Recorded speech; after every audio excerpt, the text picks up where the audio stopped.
Contract outsourcing ఉద్యోగులకు, ప్రభుత్వ ఉద్యోగులకు, కార్మిక కర్షకులకు, అన్ని వర్గాల ప్రజలకు ప్రయోజనాలు చేకూరుస్తామని బోకటపు హామీలతో అధికారంలోకి వచ్చిన కూటమి ప్రభుత్వం అన్ని వర్గాలకు నష్టం కలిగించేలా నిర్ణయాలు తీసుకుంటుందని Andhra Pradesh state government contract outsourcing employees teachers workers JAC chairman ఏవి నాగేశ్వరరావు అన్నారు. ఉమ్మడి కృష్ణా, గుంటూరు జిల్లాల పట్టభద్రుల నియోజకవర్గం ఎమ్మెల్సీ ఎన్నికల సందర్భంగా పీడీఎఫ్ అభ్యర్థి విజయాన్ని కాంక్షిస్తూ ప్రచారం నిమిత్తం ఆయన పల్నాడు జిల్లా కేంద్రమైన నరసరావుపేటకు మంగళవారం వచ్చారు. ఈ సందర్భంగా స్థానిక కోటప్పకొండ రోడ్డులోని పల్నాడు విజ్ఞాన కేంద్రంలో విలేకరులతో మాట్లాడారు.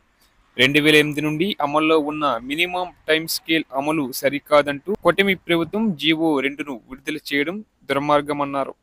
1,20,000 మంది అవుట్సోర్సింగ్ ఉద్యోగులున్న 1% మార్జిన్తో పనిచేస్తున్న ప్రభుత్వ రంగ అస్కస్ను రద్దు చేసి 4% మార్జిన్ ఇచ్చేలా ప్రైవేట్ కాంట్రాక్టర్ల ద్వారా ఉద్యోగులను నియమించే నిర్ణయం సరికాదన్నారు.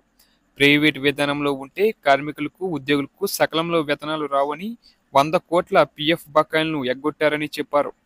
ఈఎస్ఐ సక్రమంగా అమలు చేయరని, అనారోగ్యం బారిన పడిన వారు, ఉద్యోగులు, కార్మికులకు వైద్యం గురించి పట్టించుకున్న దాఖలాలు లేవని చెప్పారు. అస్కస్ను రద్దు చేయడమంటే 2,40,000 మంది కాంట్రాక్ట్ అవుట్సోర్సింగ్ ఉద్యోగులకు అన్యాయం చేయడమేనని, వారి భవిష్యత్తును అంధకారంలోకి నెట్టడమేనని అన్నారు. దీనిపై సీఎం చంద్రబాబు నాయుడు పునరాలోచన చేయాలని డిమాండ్ చేశారు. జీవో 2ను రద్దు చేసి మినిమం టైం స్కేల్ అమలయ్యేలా విధానాన్ని కొనసాగించాలన్నారు. అస్కస్ను రద్దు చేస్తే రాష్ట్ర వ్యాప్తంగా తమ జేఏసీ ఆధ్వర్యంలో ఉద్యమిస్తామని హెచ్చరించారు. ప్రస్తుత పరిస్థితుల్లో పీడీఎఫ్ అభ్యర్థులు గెలుపు అవసరం.